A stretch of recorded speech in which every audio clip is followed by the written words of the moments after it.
हरे कृष्णा। माता जी लोग बोल सकते हैं। माता जी भक्षिणा न भूयसा योगेन दृष्टेन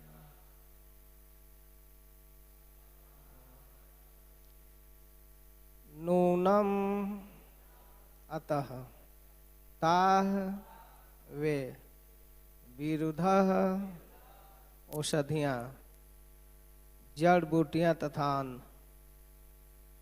क्षीणा जीर्ण शीर्ण मई मुझ में कालेन समय के साथ भूयसा अत्यधिक तत्र अतः योगेन समुचित साधनों से दृष्टेन पूर्व आचार्यों द्वारा संस्तुत भवान आप आदातुम लेने के लिए अर्हति चाहिए।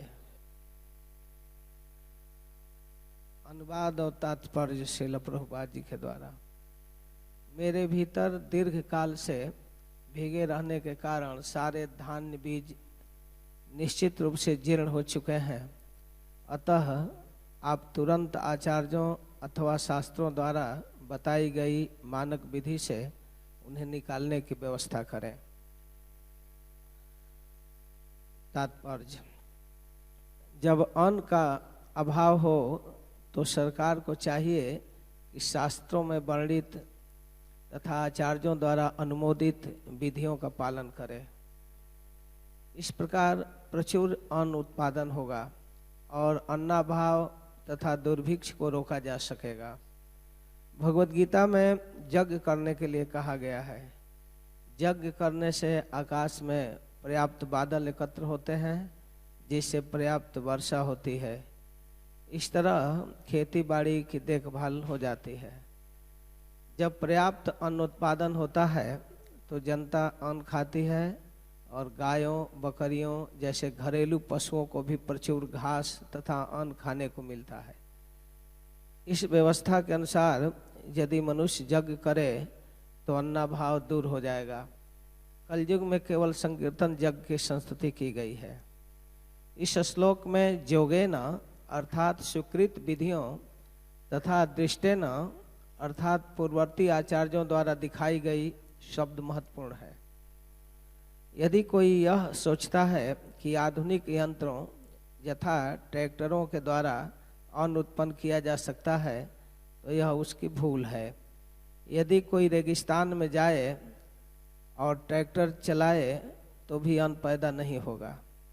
हम नाना प्रकार की विधियां अपना सकते हैं, किंतु यह जानना नितांत आवश्यक है कि यदि यज्ञ नहीं किए जाएंगे तो पृथ्वी अन्न उत्पन्न करना बंद कर देगी। पृथ्वी ने पहले ही बता दिया है कि अभक्त लोग अन्न का उपयोग कर रहे हैं, इसलिए उसने यज्ञ के लिए अन्न सुरक्षित रखा है।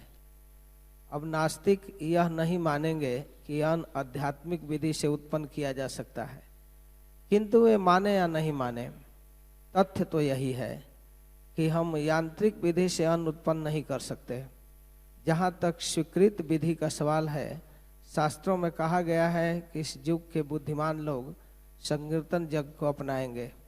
इससे वे भगवान श्री चैतन्य की पूजा करेंगे, जिनके शरीर का रंग सुनहरा है और जिनके साथ उनके विश्वास पात्र भक्त रहते हैं, जो सारे संसार में इस कृष्ण भावनामृत आंदोलन का सदुपयोग करते हैं। वर्तमान परिस्थिति में इस संकीर्तन को प्रचलित करके ही संसार को बचाया जा सकता है। हमने पिछले श्लोक में पढ़ा है कि जो कृष्ण भक्त नहीं है वो चोर है। चोर भौतिक दृष्टि से कितना ही संपन्न क्यों न हो, उसे समुचित पद प्रदान नहीं किया जा सकता। चोर चोर है और वह दंडनीय है। कृष्ण भक्त न होने के कारण लोग चोर बने हुए हैं। फलतः उन्हें प्राकृत नियमों के अंतर्गत दंड मिल रहा है। कोई इसे रोक नहीं सकता। भले ही कितने ही राहत फंड तथा मानवतावादी संस्थाएं क्यों न खोल दी जाए। जब तक लोग कृष्ण चेतना भक्ति ग्रहण नहीं करेंगे तब तक अन्नाभाव तथा कष्ट बना रहेगा। श्रील प्रभुपाद की जय। बहुत सुंदर तात्पर्य लिखे। हरे कृष्ण। यह श्लोक श्रीमद् भागवतम के चौथे स्कंद के 18वें अध्याय का है। इसमें महाराज पृथु के चरित्र का वर्णन हुआ है। महाराज पृथु भगवान के अंशावतार थे और उन्होंने एक बार संपूर्ण पृथ्वी में फैली हुई अराजकता को दूर करके एक सुंदर राज्य की स्थापना किया।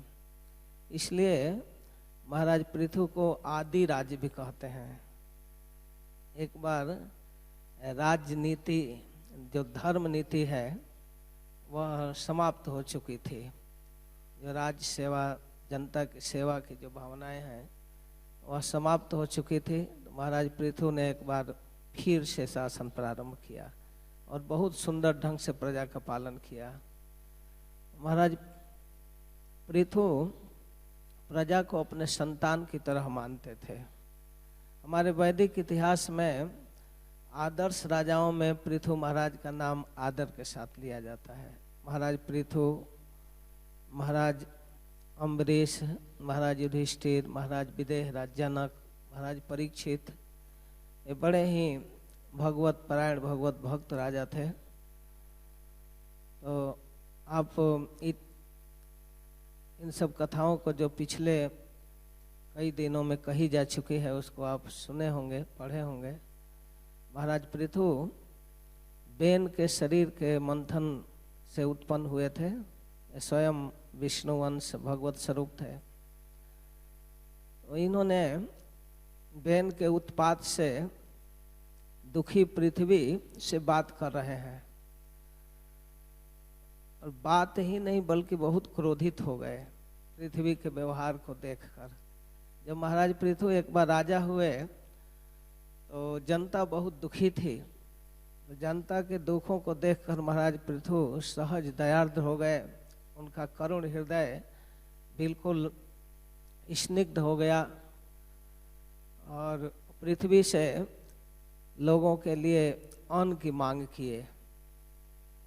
सभी जीव भूखे हैं, सबको भोजन चाहिए। जो आवश्यक पोषण तत्व है वो पृथ्वी छुपा ली थी अपने अंदर।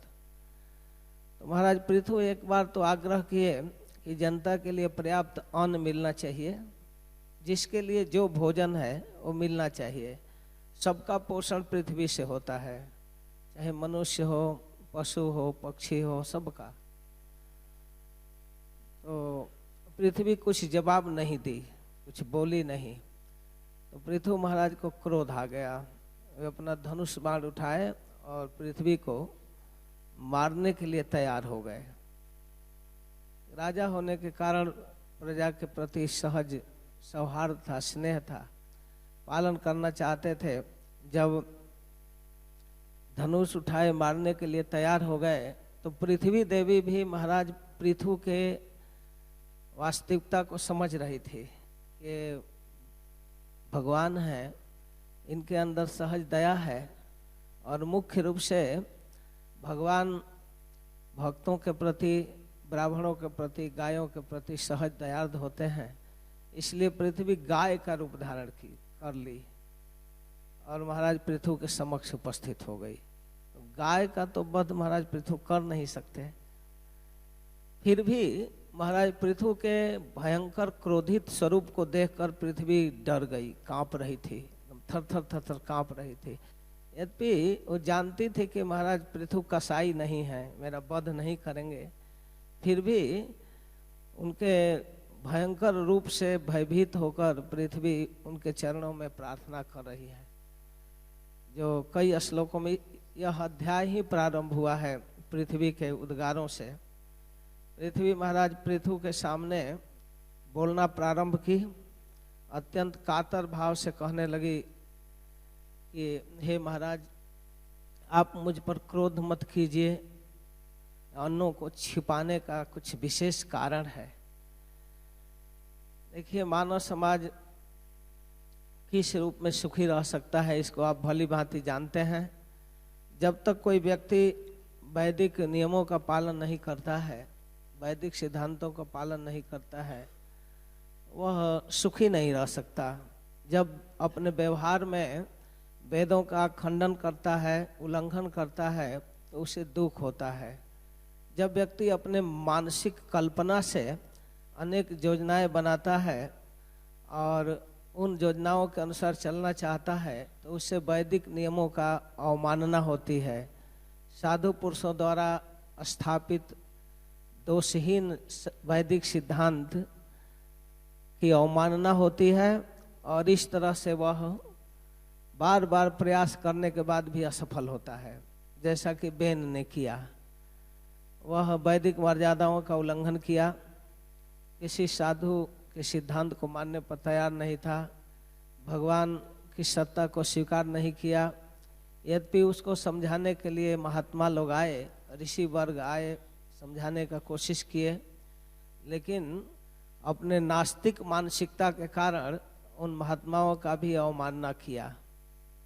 बल्कि यहाँ तक कह दिया कि तुम लोग उस व्यभिचारिणी स्त्री की तरह हो जो अपने पति को छोड़कर जार पुरुष से संबंध रखती है। एक राजा के शरीर के अंदर सभी देवता निवास करते हैं, ब्रह्मा, विष्णु, शिव आदि सभी तो हमारे अंदर हैं। हम जनता के लिए आराध्य हैं। हमारे अतिरिक्त कौन आराध्य पुरुष है जिसकी आराधना के बाद तुम लोग करते हो? ऋषि लोग बहुत दुखी हुए, कोशिश कर रहे थे कि आप यज्ञ पुरुष भगवान को स्वीकार कीजिए और उनका भजन कीजिए और जनता से भी भजन कराइए, आपका दायित्व है। लेकिन बार बार कहने के बाद भी वो बेन तैयार नहीं हो रहा था। तब महात्माओं को क्रोध आया और अपने क्रोधित मुद्रा से श्रापित कर दिए, प्राणहीन हो गया, शरीर छोड़ दिया, उसको मार डाले। तो इस बात को पृथ्वी याद दिला रही है कि ऐसे लोग नहीं सफल होते हैं। फिर आगे कहती हैं, पूरा सृष्टा ह्यो सदयो ब्राह्मणा या विषामपते भुज्यमाना मया दृष्टा असद भी अधृत व्रतई। हे राजन, प्राचीन काल में शुरू में सृष्टि के प्रारंभ में सृष्टिकर्ता ब्रह्मा जो पृथ्वी के अंदर बीज, जड़ी बूटी, औषधि, अन्न आदि की सृष्टि की और संपूर्ण जनता के हित के लिए उसके भोजन की व्यवस्था की। लेकिन जब उस पर अभक्तों का कब्जा हो गया, जो भगवान की भक्ति नहीं करते हैं, ऐसे लोग उसको भोगने लगे, तब अपालिता अनादृता च भवद्भिः लोकपालकैः चोरी भूतेत लोको हम यज्ञार्थे अग्रस मौषधि।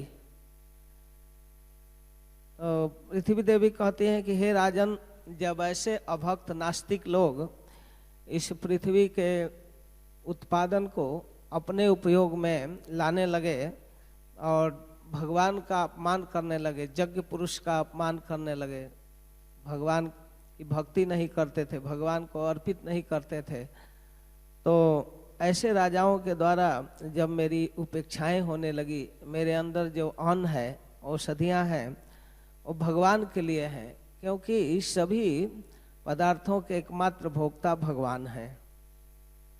तो भगवान को बिना अर्पित किए जब वे लोग खाने लगे, तब मैंने विचार किया कि ऐसे चोरों को, जो संपत्ति के स्वामी को बिना बताए खा रहे हैं, उनको अन्न देना ठीक नहीं है। तो मैंने उस अन्न को छिपा ली। क्यों? क्योंकि यह अन्न भगवान यज्ञ पुरुष के लिए है, यज्ञ संपन्न करने के लिए है, केवल इंद्रिय तृप्ति के लिए नहीं है। तो ऐसे चोरों से भयभीत होकर, चोरों को न देने की वांछा से मैंने संपत्ति को छिपाई है।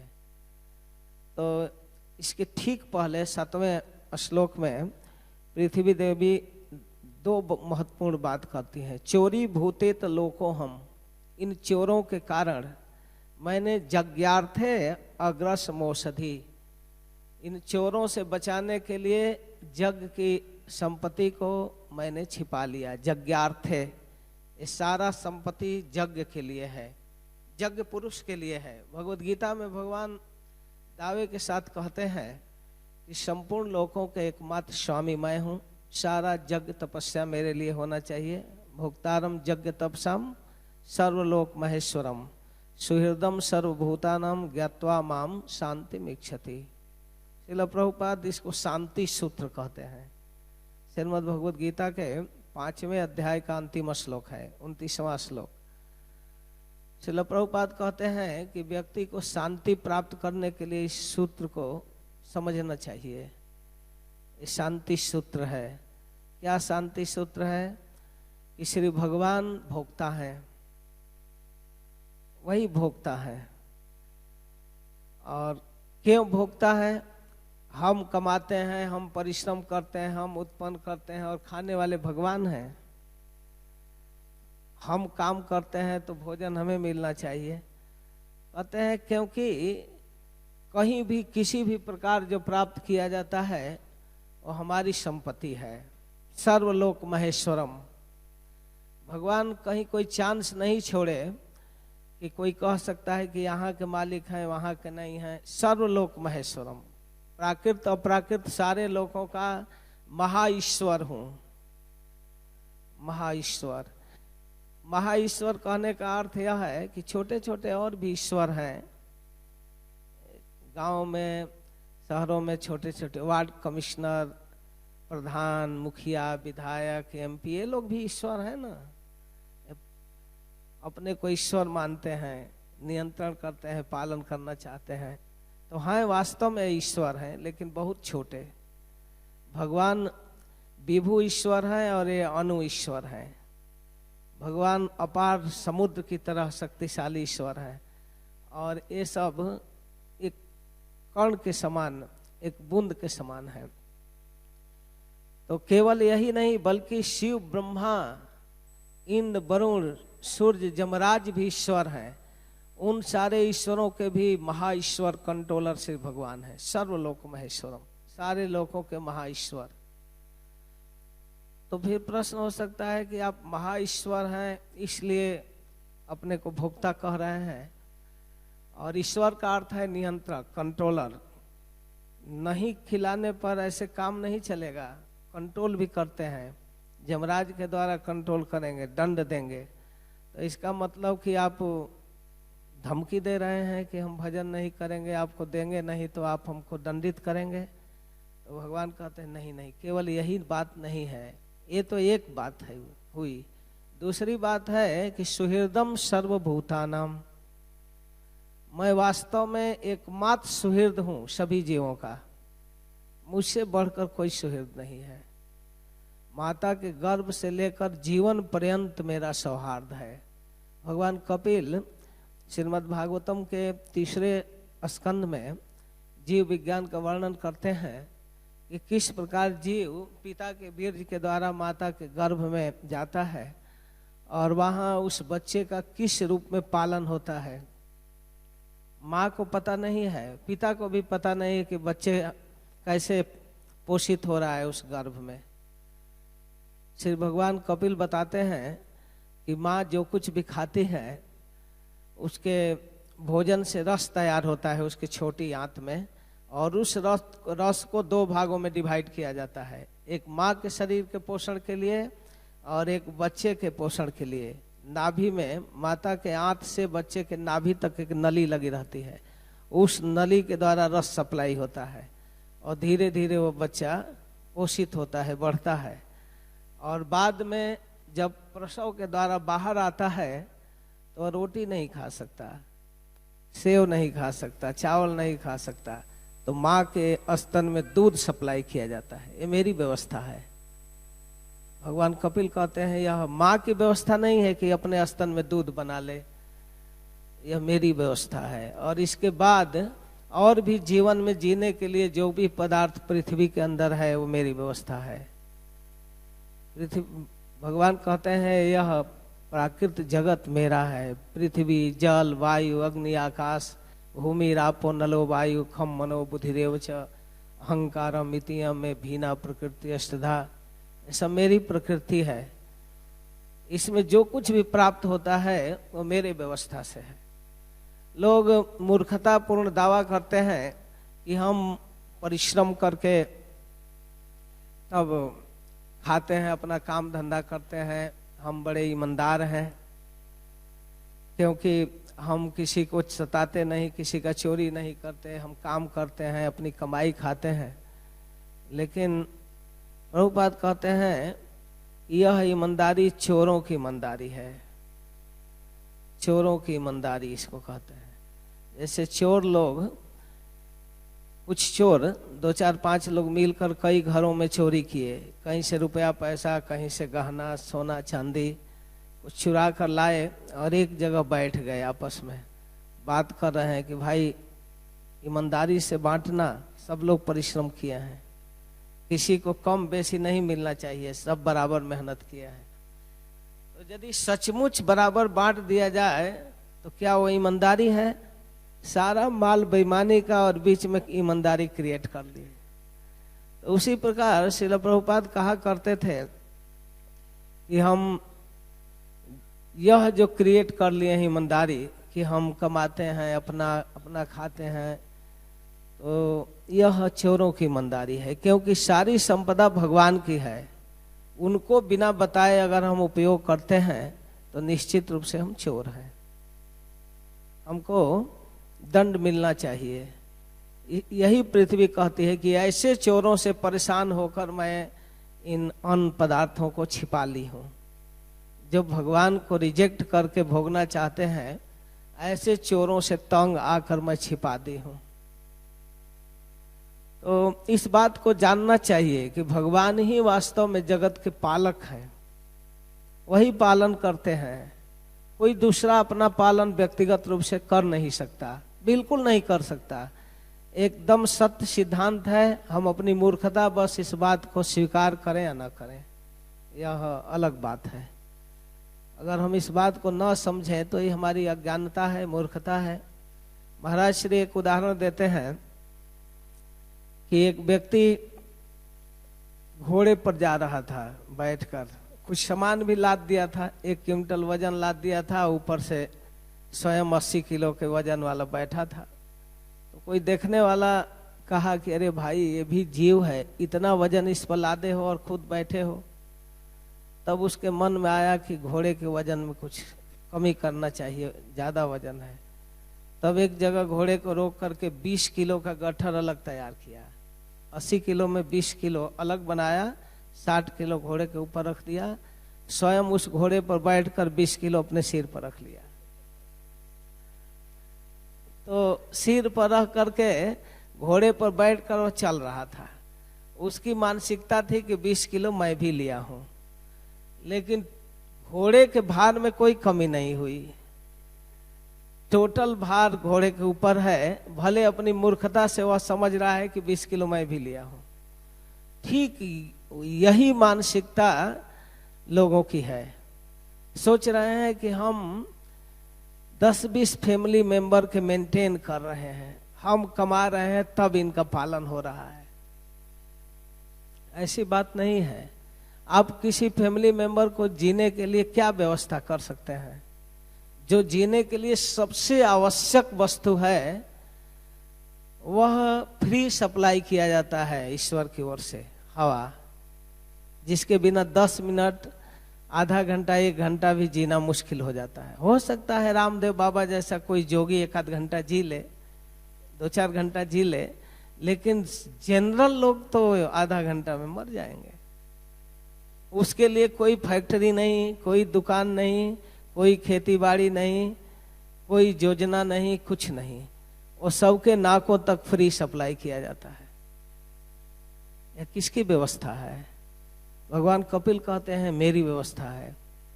एक टीकाकार कहते हैं कि जब अपनी अपनी बातें भगवान कपिल कहते जा रहे थे, मेरा भजन करना चाहिए, मेरी भक्ति करना चाहिए, मैं आराध्य हूँ, ये हूँ, 25वां अध्याय स्टार्ट किए, भक्ति जोग तो केवल अपनी अपनी बातें कहते जा रहे। माता देवती कह रही, मन ही मन सोचने लगी, अपनी बातें तो करते जा रहे हो, जो अलग अलग देवता हैं उनका क्या होगा? जो हवा दे रहे हैं, हवा की सप्लाई कर रहे हैं, सूर्य के प्रकाश दे रहे हैं, पवन देव, सूर्य देव, इंद्र देव बारिश कर रहे हैं, अग्नि देव, सबका योगदान है ना, कि अकेले केवल तुम्हारा कैसे? अन्य देवी देवताओं का भी भजन होना चाहिए, बेचारे सप्लाई कर रहे हैं। तब भगवान कपिल माता देवती के मनोभाव को देखकर बोलने लगे, माता जी ऐसी गलतफहमी नहीं रखना चाहिए। मद भयात बातो बातो बातो सूर्यस्तपति मद भयात, मेरे भय से पवन देव ऑक्सीजन सप्लाई कर रहा है, सूर्य मेरे भय से राइट टाइम पर उगता है, मेरे भय से इंद्र वर्षा करता है, अग्नि में दाहिका शक्ति है। इनका ऐसा हिम्मत कि मेरे भजन करने वालों को पर ये नाराज हो जाएंगे, कदाचित नाराजगी व्यक्त करेंगे तो सस्पेंड हो जाएंगे या उन बर्खास्त कर दिए जाएंगे। ऐसा नहीं संभव है, मेरी इच्छा के विरुद्ध चल नहीं सकते। दो जगह ये बात कहते हैं, जिनके भय से चलता है वो मैं हूं, या मेरे भय से लोग चलते हैं। इसलिए इस बात का टेंशन नहीं लेना है कि मेरा भजन करने वाले के प्रति कोई देवता नाराज हो जाएंगे, ऐसा नहीं है। जो मेरा भजन करता है उसकी सभी बल्कि आदर करते हैं, भजन करते हैं। तो इस प्रकार इस बात को समझना बहुत जरूरी है कि भगवान वास्तव में हमारे पालक हैं, सुहृद हैं, सुहृदम सर्वभूतेषु। श्रील प्रभुपाद प्रारंभ करते हैं अपने तात्पर्य में कि जो अन्न का अभाव है, तो उस अभाव को पूर्ति करने के लिए किसी भी सरकारी अधिकारी को, सरकार के मेंबर को, जो शास्त्रों में वर्णित विधि है उसका पालन करना चाहिए। क्योंकि श्लोक में जोगेन और दृष्टेन, इस श्लोक में दो शब्द अत्यंत महत्वपूर्ण है। जोगेन, जोगेन का अर्थ है स्वीकृत विधियां, शास्त्रीय विधियां, शास्त्रीय उपाय।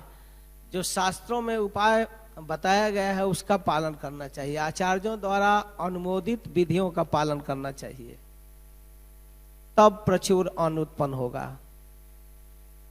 तो शास्त्रों द्वारा अनुमोदित विधि क्या है अन्न उत्पादन के लिए? तो स्वयं भगवान भगवद गीता में बताते हैं कि अन्नाद भवन्ति भूतानि पर्जन अन्य संभव, यज्ञाद भवन्ति पर्जन्यो यज्ञ कर्म समुद्भव। पर्जन अन्न संभव, जब व्यक्ति अन्न चाहता है तो उसको यज्ञ करना चाहिए। क्यों? कि अन्न वर्षा से होती है, वर्षा जब होती है तब अन्न उत्पन्न होता है। अन्न उत्पादन के लिए बारिश जरूरी है। जब बारिश होगा तो पृथ्वी आर्द्र होगी और उस आर्द्र पृथ्वी में अन्न उत्पन्न होगा। विरुद्ध औषधियां, पेड़ पौधे सब उग सकते हैं। तो इसके लिए बारिश जरूरी है।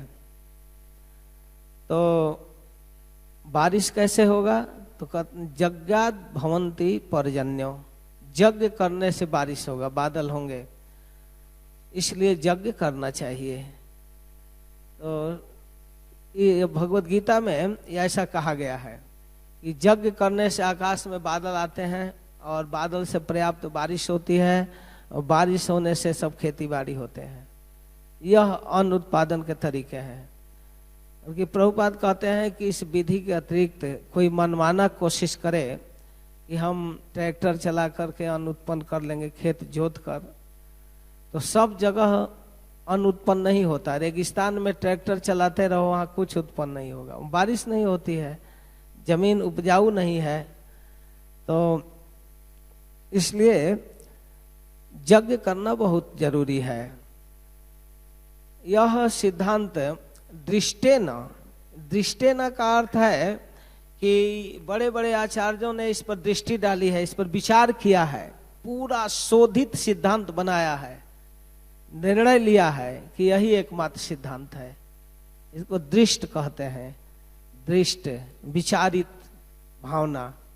देवर्षि नारद व्यास देव को जब उपदेश किए श्रीमद् भागवतम में 5वें और 6वें अध्याय में, प्रथम स्कंद के 5-6 अध्याय में भगवान व्यास देव के प्रति देवर्षि नारद का प्रवचन है। तो उनको अनेक विषयों के विषय में बताते हुए भक्ति योग की महिमा बताते हैं। कहते हैं कि बिना भक्ति के जो जीव सुखी नहीं हो सकता। यद्यपि आपने बड़े ही अलंकारिक शब्दों में शास्त्रों की रचना की है, लेकिन उससे लोगों का हित नहीं हो रहा है। इसके पीछे कारण यह है कि आपने श्री भगवान के गुणों का खुलकर वर्णन नहीं किया है। ये सब बातें कह रहे हैं। इस संदर्भ में अपना उदाहरण भी देते हैं कि भक्ति का कितना बड़ा प्रभाव है कि मेरे जैसा एक दासी पुत्र आज ब्रह्मा का पुत्र बन गया। अपना उदाहरण देते हैं।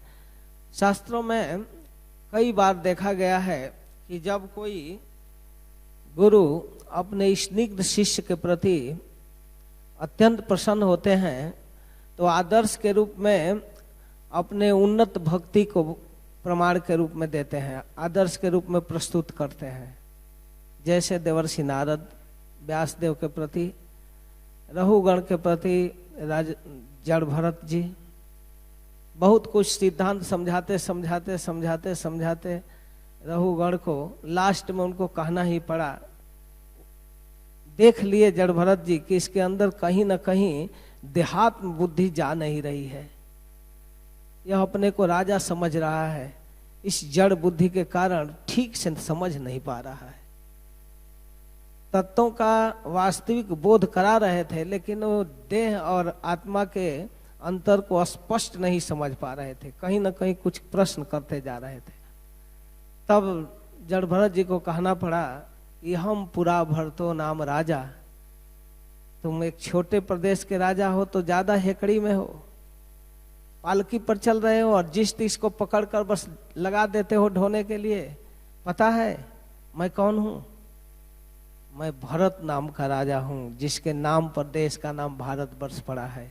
अजनाभ वर्ष से भारत वर्ष में जो देश का नाम बदला है वह मैं ही हूं। मैं राजर्षि भरत, भगवान ऋषभ देव का पुत्र। रहुगण तो चकित हो गया, राजर्षि भरत आप हैं, तो यहाँ इस रूप में कैसे पड़े हैं?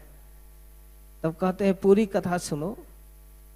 घर छोड़ करके सारे धन संपत्ति को मलवत त्याग करके भजन करने आया सुखदेव गोस्वामी कहते हैं। एक बार भी फोन करके पूछे नहीं क्या हो रहा है, छोड़कर चले आए बिल्कुल त्याग कर। लेकिन दुर्भाग्य की बात है कि एक हिरण में आसक्ति हो गई और हिरण में आसक्त होने के कारण दूसरा शरीर हिरण का लेना पड़ा। लेकिन भगवत भक्ति के प्रभाव से उस हिरण के शरीर में भी मेरी स्मृति बनी रही कि मैं राजर्षि भरत था, भजन करने आया, यहाँ फंस गया, उसके कारण हिरण बना हूं। तो फिर मैं अपने प्रारब्ध को भोगा हिरण के शरीर में, और हिरण शरीर पूरा होने के बाद मैं फिर ब्राह्मण शरीर में आया हूँ। और उस भक्ति के प्रभाव से आज तक मुझे सब कुछ पता चल रहा है। इसलिए इस समय पूरा सावधान हूँ, सामाजिक कामों से, जिम्मेवारियों से उपरत होकर भजन कर रहा हूँ। तब रहुगण का संशय दूर हो गया। भक्ति का प्रभाव यह है कि व्यक्ति पूर्व जन्म की बातों को भी स्मरण कर सकता है और इस देहात्म बुद्धि कितने देर तक रख सकता है। शरीर के साथ ही समाप्त हो जाती है सारी मान्यताएं, सारे पद पोजीशन, सारा धन संपत्ति, सब कुछ। इसलिए इस सिद्धांत को समझना चाहिए। इस बात को कभी कभी गुरु लोग अपने शिष्य से अपने भजन की प्रगति को उदाहरण के रूप में बताते हैं। तो मैं कह रहा था कि नारद जी अनेक बातों को समझाते हुए लास्ट में कहते हैं कि हे व्यासदेव, एतद आतुर चित्ता नाम मात्रा स्पर्श क्षया मुहु भव सिंधु प्लव दृष्टो हरिचर्यानुवर्णनम। एतद आतुर चित्ता नाम, जो आतुर चित्त वाले जीव हैं, जो दुखी हैं बेचारे, और वो किस बात के लिए दुखी हैं? मात्रा स्पर्श क्षया मुहु, वैषयिक भोगों को, विषय जनित इंद्रिय जनित भोगों को भोगने के लिए बेचैन है बेचारे, वो परेशान हैं, उनको भोगना चाहते हैं, बार बार कोशिश करते हैं, लेकिन उनकी तृप्ति नहीं होती, क्योंकि यह जगत भव है, भव सिंधु है, इसमें केवल दुख ही दुख है। और ऐसे भव सिंधु को पार करने के लिए प्लव नौका क्या है? दृष्ट नौका है।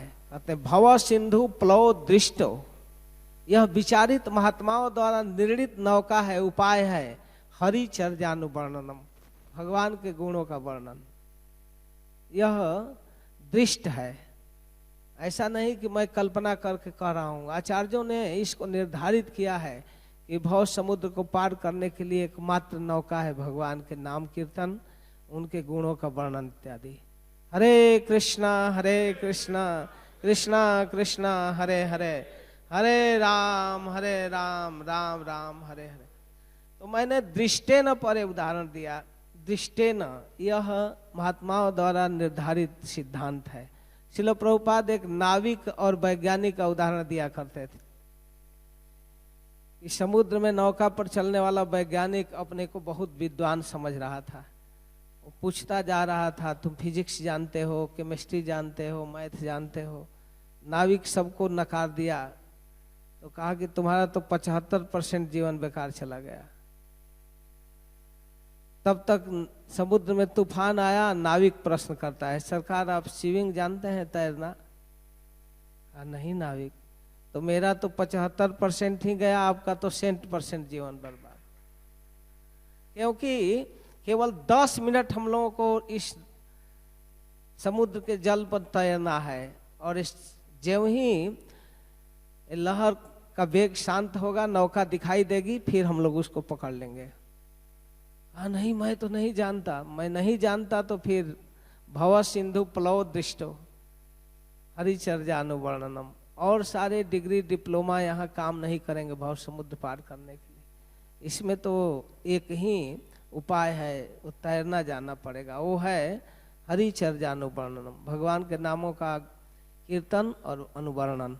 अनुवर्णन का अर्थ है अपने मनगढ़ंत बातों को नहीं, जैसा वर्णन हुआ है उसको यथार्थ एज इट इज वर्णन, उसका फॉलो करना, हूबहू वर्णन करना। अनुवर्णनम, पहले वर्णन हो चुका है उसी का रिपीटेशन करना, अलग से कुछ मिलाने की जरूरत नहीं है।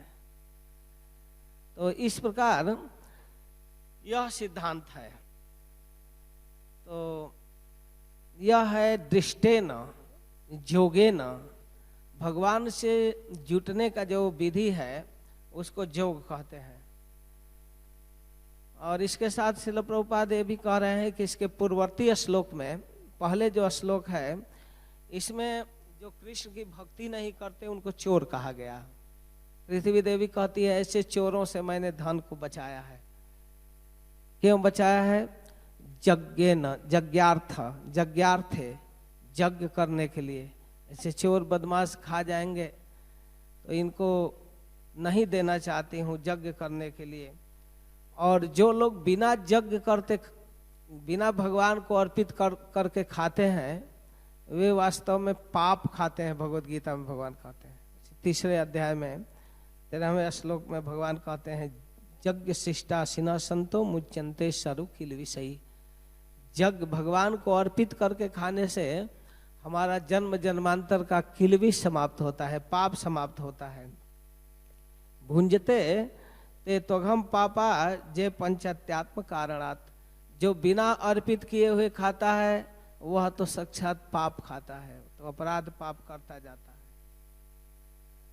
इस बात को कई जगह भागवत में भी कहा गया है। चोर है जो अपनी आवश्यकता से अधिक संपत्ति पर अपना अधिकार मानता है, जितना से काम चल सके उतने ही धन पर लोगों का अधिकार है। देवर्षि नारद 7वें स्कंद के 14वें अध्याय में गृहस्थ धर्म का सदाचार वर्णन करते हुए कहते हैं, 7, 14, 8वें श्लोक में, जावद भ्रेत जठरम तावत सत्वम ही देहिनाम, उतने ही धन पर लोगों का अधिकार है। जितना से काम चल सके, और वो भी भगवान को अर्पित करके खा सकते हैं। सारे संपत्ति का मालिक तो कोई हो नहीं सकता, सारे संपत्ति के मालिक तो केवल भगवान है, वे लक्ष्मीपति हैं। दूसरा, इस तरह की अगर मूर्खता करता है, लक्ष्मी को अपने अंडर कंट्रोल करना चाहता है, लक्ष्मीपति बनना चाहता है, तो उसे समुद्र मंथन के अंतर्गत होने वाले लक्ष्मी के स्वयंवर की कथा सुन लेनी चाहिए। लक्ष्मी जी सबको रिजेक्ट कर दी, सब में दोषारोपण कर ली। वहाँ बहुत बड़े बड़े देवता, मानव, दानव सभी बैठे थे, कुछ न कुछ दोष सब में निकाल दी। विश्वनाथ चक्रवर्ती ठाकुर कहते हैं कि दोष का जब चश्मा लक्ष्मी जी पहनी तो भगवान में भी दोष निकाल ली। सबको दोष निकालते निकालते जब भगवान की तरफ देखी तो यह पुरुष तो सब तरह से मेरे लायक है, इसमें किसी प्रकार की कमी नहीं है, लेकिन यह मेरे तरफ देख ही नहीं रहा है, ये न्यूट्रल है, हर तरह से मेरे योग्य है, इसमें और कोई कमी नहीं है, लेकिन एकदम न्यूट्रल है। जैसे सब लोग लाइट हैं मेरे तरफ, मुझ में बरमाला पड़ जाए, ऐसी चाह इसको नहीं है, फिर भी यह मेरा प्रियतम है, बरमाला डाल दी। लेकिन एक चीज उनके मन में आया कि इसमें आकर्षण नहीं है मेरे प्रति। यह भगवान की विचित्र ऐश्वर्य है, एक विचित्र वैराग्य है। द्वारका की महिषियां तरसती थी कि एक क्षण के लिए वे हम में आसक्त हो, एक क्षण भी। सुखदेव गोस्वामी 2 बार वर्णन करते हैं भागवत में कि एक क्षण भी महिषियों के प्रति इनका मन नहीं गया, एक क्षण भी नहीं। ये चाहती थी कि भगवान हमको हे प्रिया, हे प्राणाधिका प्रिया, ये तो केवल राधा रानी के लिए रिजर्व है, और लोग औरों के प्रति इस तरह की आसक्ति नहीं देखी गई भगवान की। ऐसे तो उनकी प्रिया हैं, नित्य प्रिया हैं, रुक्मिणी, सत्यभामा आदि, लेकिन उनके मन में क्षोभ बना ही रहता था कि प्रियतम हम में आसक्त हो। ये सभी स्त्रियों की मानसिकता होती है कि पति हमारे अधीन हो, लेकिन ऐसा होता नहीं है, भगवान के साथ ऐसा नहीं होता।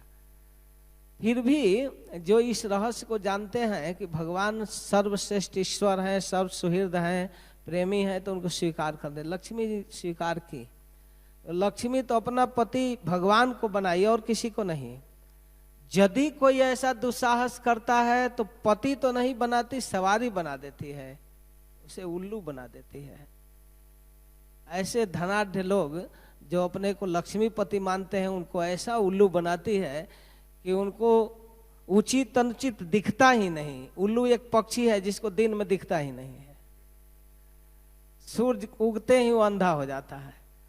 तो ऐसे उल्लू लक्ष्मीपति लोग, ये धन मंदिर में भगवान की सेवा में राधा पार्थसारथी को देना चाहिए कि क्लब में, वेश्यालय में देना चाहिए, समझ में ही नहीं आता, तो उनको उल्लू बना देती है।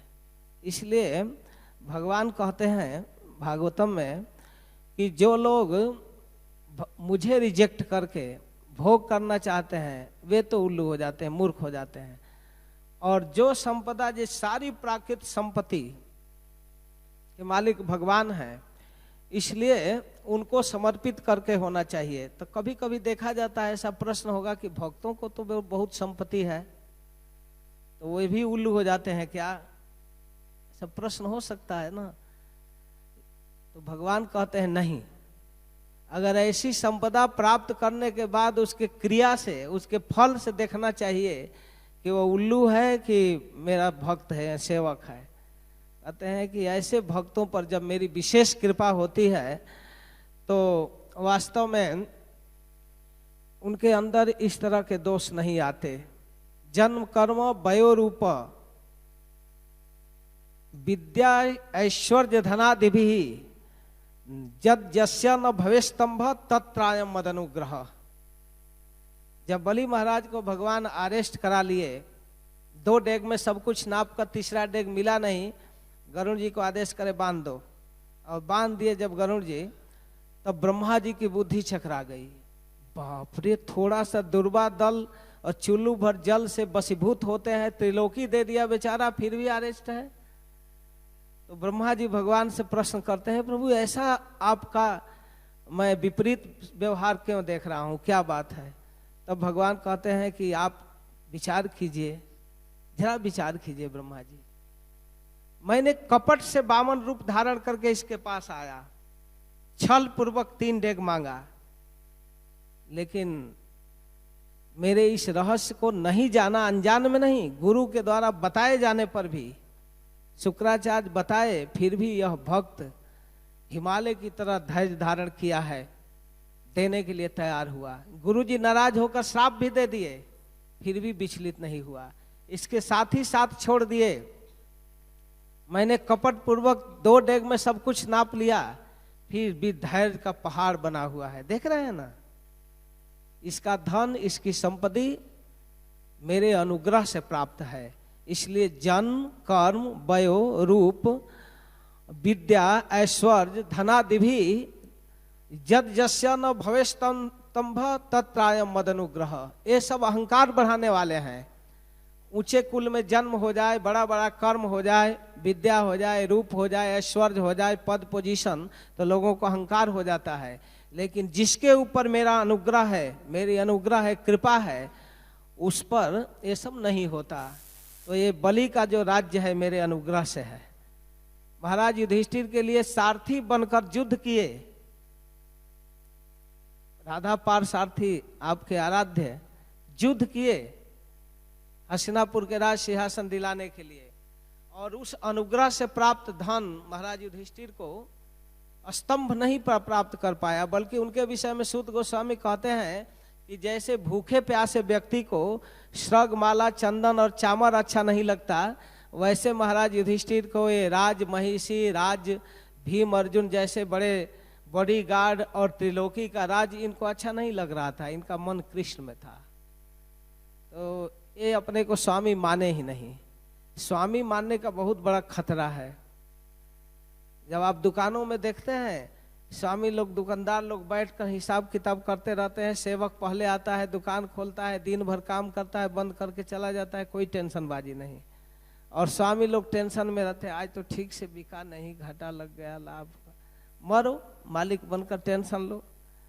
तो क्या जरूरत है? सेवक की तरह हम भगवान की सेवा करके सुखी रहें। और भोक्ता समझने की खतरा हमने बनारस में देखा है कि सब्जी मार्केट में घूमने वाले साढ़ बेचारे जानते हैं कि हमारे लिए ही सब सजा कर साग सब्जी रखा गया, ज्यों ही खाने के लिए मुंह लगाते हैं त्यों डंडा रखे रहते हैं, पीटते हैं, 2-4 डंडा पड़ता ही रहता है। तो ऐसे ही अपने को भोक्ता मानने वाले लोगों को माया सताती है, दंडित करती है, ध्यान देना चाहिए। इसलिए भगवान भोक्ता है। योग के द्वारा और जो दृष्ट सिद्धांत है आचार्यों द्वारा, उसका फॉलो करके हम सुखी हो सकते हैं। पृथ्वी देवी कह रही हैं कि आप कृपा करके महाराज, आपको हम नहीं रोक रही हैं, आप कृपा करके बछड़े तैयार कीजिए और हमारे अंदर जो भी औषधियां हैं उसको दूह लीजिए, उपयुक्त भोजन आप मुझसे प्राप्त कीजिए। इस तरह से पृथ्वी आगे के श्लोक में 9-10 श्लोक में यह कह रही है कि आप उचित दोहन कीजिए, आप प्राप्त कीजिए, आपके लिए नहीं मना है। नास्तिकों के लिए मना की थी, आप जैसे यज्ञकर्ता के लिए नहीं मना है। हरे कृष्ण। जय श्री प्रभुपाद, जय श्री राम।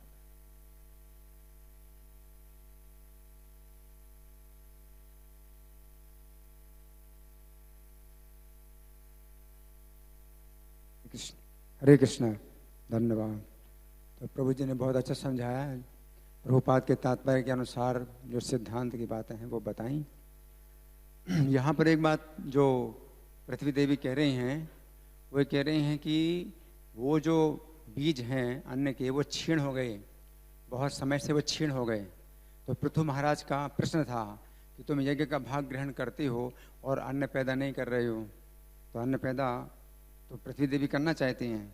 पहले उन्होंने अन्न को अपने शरीर में छिपा लिया था, अन्न पैदा नहीं करना चाहती थी, लोग चोर हो गए थे। लेकिन अभी तो लोग चोर नहीं हैं और जो है अच्छी स्थिति है, अन्न पैदा क्यों नहीं हो रहा है? तो यहाँ पृथ्वी देवी उत्तर दे रही हैं कि अब अन्न पैदा मैं करना चाहती हूँ, अन्न पैदा नहीं कर सकती, क्योंकि वो बहुत समय से मेरे शरीर में पड़े पड़े क्षीण हो गए हैं। अब तो दूध के द्वारा ही निकल सकते हैं, इसलिए आप व्यवस्था करो इस प्रकार से, बछड़े की व्यवस्था करो कि अब वो सब चीज़ें जो है अब दूध के रूप में प्राप्त हो सकता है। तो यहाँ पर पृथ्वी देवी ये बता रही हैं, अपना सुझाव दे रही हैं कि ये सुझाव है मेरा। अब मैं वो उस विधि से नहीं पैदा कर पाऊंगी। अब यज्ञ तो हो रहे हैं, सब कुछ हो रहा है, फिर भी नहीं अन्न उत्पन्न हो रहा है। तो पृथ्वी देवी सुझाव दे रही हैं कि अब वो संभव नहीं है। ऐसा भी एक बार हुआ कि पृथ्वी देवी अन्न पैदा नहीं कर सकती है। हरे कृष्णा। जैसे कि प्रभु जी आपने बताया कि अनुवर्णन जैसा है वैसा ही वर्णन होना चाहिए, तो इसका मतलब क्या है? जो वो लिखा है उसी को सुनाना चाहिए या क्या? जो लिखा है, देखिए, समझाने के लिए, स्पष्ट करने के लिए आप उसकी व्याख्या कर सकते हैं।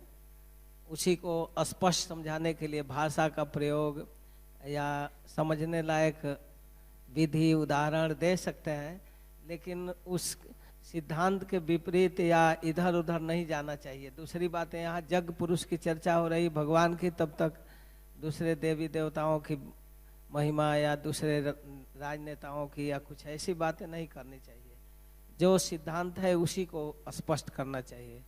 उसके शब्दों की संख्या में व्याख्या किया जा सकता है ज़्यादा, लेकिन लिंक से हटना नहीं चाहिए, यह कहने का मतलब है। जैसा वर्णन किया, जैसे आचार्यों ने वर्णन किया है, वैसे जो उदाहरण शास्त्र में है या हमारे पूर्व आचार्यों ने दिया है, उन्हीं उदाहरणों को देना चाहिए।